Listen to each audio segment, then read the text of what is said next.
like asishadanga inyanga so zivelap lezinto ukuthi akathi zonke lezinto. So what is your take on that one? Thokozani. Ngiyanibulisa nonke.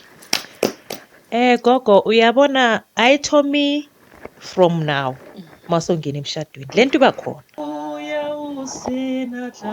Hallelujah.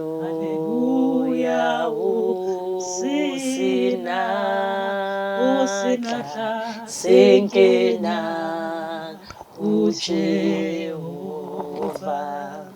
Okay. Emakhosini Thokozani Camagu Lesedi Kganya.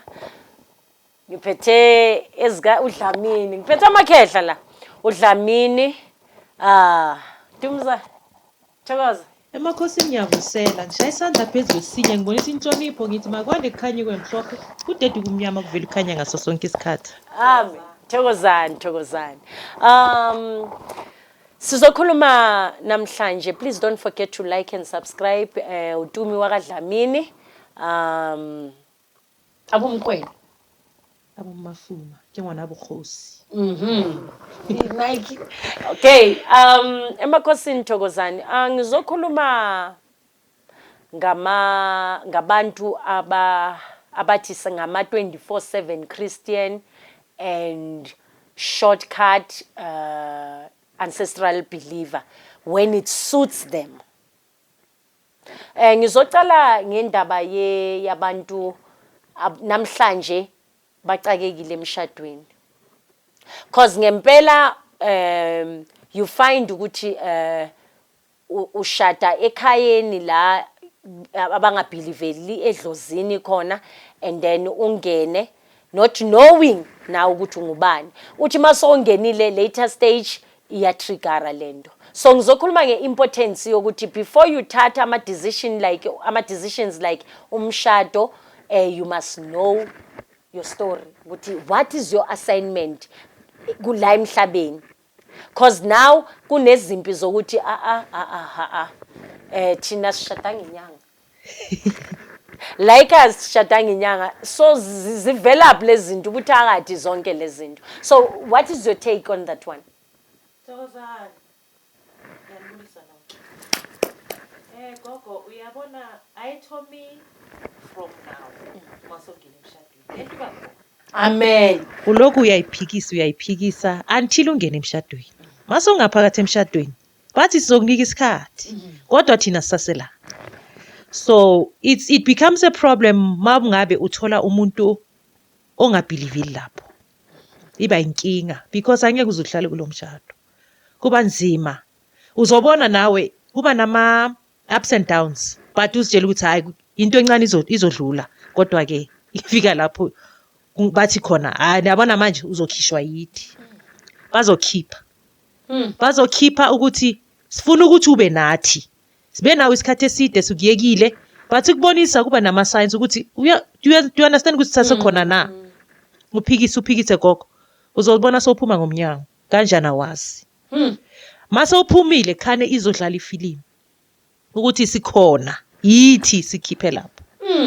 Ngaleso sikhathi umuzi muhle konke kuhambe kahle kuhle gogo kodwa ke mase bona bathi sizokhipha and bazokutholela indawo bazokwenzela konke and everything it was ama smooth gogo.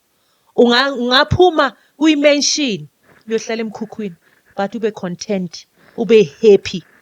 Your heart, your soul will be at peace because akusuwe ngaleso sikhathi kusebenza bona. Kodwa ke thina ngoba ngabantu benyama sinokuyiphikisa and ukuthi ubani uzothini yilento esibulalayo kakhulu. Kodwa mase uphumile gogo kuzobonakala khona. Inhlupheko angeke ube nayo. Konke kuyohamba ngendlela. Ngoba akusakuse uwe manje sekusebenza idlozi lapho. After acceptance. Lento isebenza ngokuaccept. Yes. Okay. Isebenza ngokuaccepta ilife. And ithonga abantwana basekhaya. Idlozi liyaphila. Idlozi lizokuphilisa angeke uswele. As long as you have accepted ukuthi wena ubani.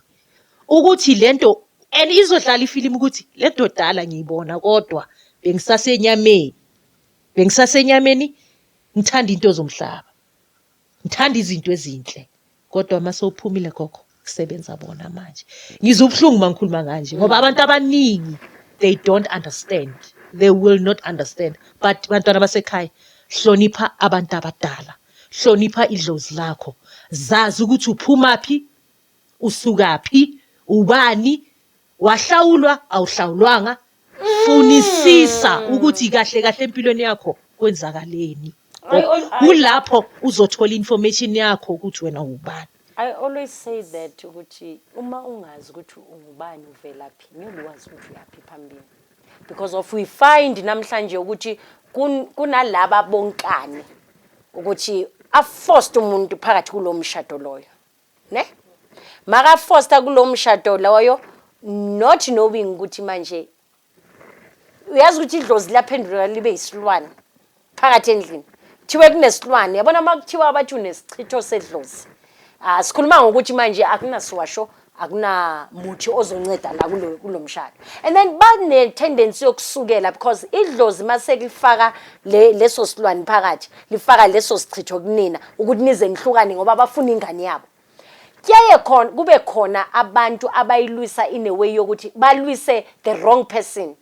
Le ndoda mhlawumbe asithi vice versa ngithi thola ukuthi indoda le enabantu abadala noma umfazi, bese basukele the third person le ephushele away kumuntu ozom-understanda ngento zedlozi, kuthiwa uyathakatha loya muntu. Into yabona ntho erilimaza ngaholo, yabona lento gogo ukuthi ubambelela kwinto zomhlaba.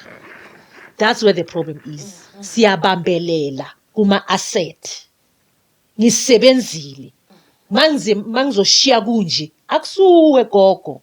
Akusuwe. Akusebenzanga wena. Akusebenzanga wena. Amen. Thina sithanda ukuthi sisebenzile. Ngaleso sikhathi idlozi likutholela umsebenzi. Bakunika indlu, bakunika umshado, but you are still stubborn. Ukuthi uyabambelela uwe. Kodwa gogo asikho lapho. Besithi sisiclarify leyo ukuthi zazi ukuthi ubani, usukaphi, before you take i-step esithize. And idlozi lizokutshela, idlozi liyakhuluma, idlozi likhona, whether you like it or not. Singabantu abamnyama. Kuneyingane engizikhulisayo emoyeni, ezinye mazithi ziyaxhumana nabantu abadala, abanye bazothola umsebenzi, abanye bakhathele umsebenzi.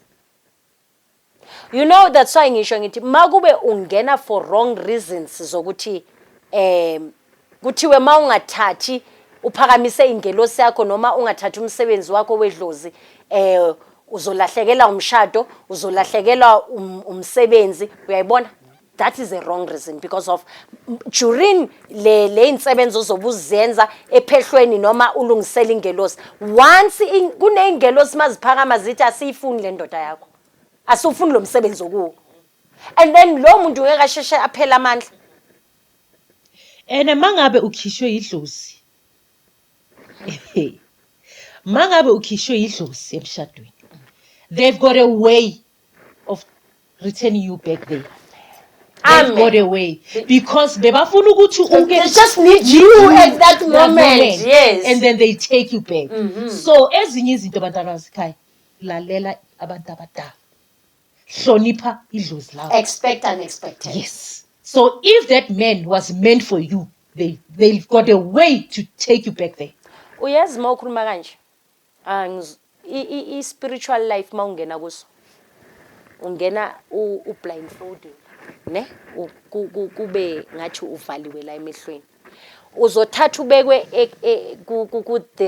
a room whereby mawuvula uyazibuza nokuthi okay, la uzitshela ukuthi so comfortable kule room, uvalwe futhi. So yiswa kwelinye room. So now why must we expect ukuthi mangifika kume onika ngiexpect ukuthize nokuthize nokuthize?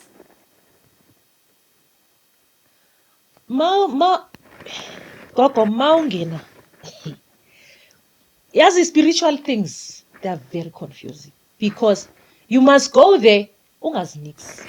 But because thina sesi-expose everything, umntwana ungene ephehlweni sekayazi ukuthi kunento angeke ngibize ngamagama. khona le dintho tse tlo di nweswang khona le eng etsiwang so ephehlweni mawuya fanele ungena ephehlweni ungazi nix gogo uyofundiswa and you become a carpet because it's a school on its own uyofunda uyokhuphula ledlozi khuphule isithunywa ku-understand ukuthi kahle kahle la kudilwa nobani you understand so into ezenzakala manje gogo idlozi amathongo spiritual things they are being exposed and into zedlozi ziyahlonishwa but now into ezenzakala manje gogo zizwisa ubuhlungu zizwisa ubuhlungu kakhulu futhi mina ngithi mangikhuthaza especially labantu ababuye ephehlweni engibancedayo ngibapholisa inhliziyo ukuthi hayi boyosayinisa nje iflag yokuthi ngili-acceptile idlozi kimi because ephehlweni nanoma ungabe uyenzela into wrong kanjani kuthi ugobela wakho ukubize ngesilwane sakhe noma ngesigubhu sakhe but you have learned something which is uku-accept idlozi ukuphuma ekhaya uhamba uye ephehlweni akusi just a baby decision to make. That's why ngisho ngithi kuthwasiwe yebo kuthiwa ifashion mabayigceka kodwa mina mase ngiyisa ku positiveness kungayo ngithi une flag yokuthi nami abakithi ngiyenzele baphakamisile. You understand? So now as masingabuyela kule topic lena sivale masiceda yokuthi it's very important before you take ama decisions especially kakhulu nanoma uthi uyibambile imali asike uhamba intaba uke uyobuza ukuthi ngiyenzani ngale mali before uyobonga ngoba mangicala ngikhulume ngeindaba zani zeinkomo ngikhulume kuisikhanyiso ukuthi ungayenza umsebenzi wenkomo uthi uyabonga ungayenzeki lo msebenzi uqedela umsebenzi same time. Abantu bayenza imisebenzi bangaboniswanga they just think ukuthi okay ngale mali kanti le mali le kuthiwa hamba ephehlweni wena uthi uyabonga awusayibambanga leyo mali leyo. Emakhosini asivale Dlamini.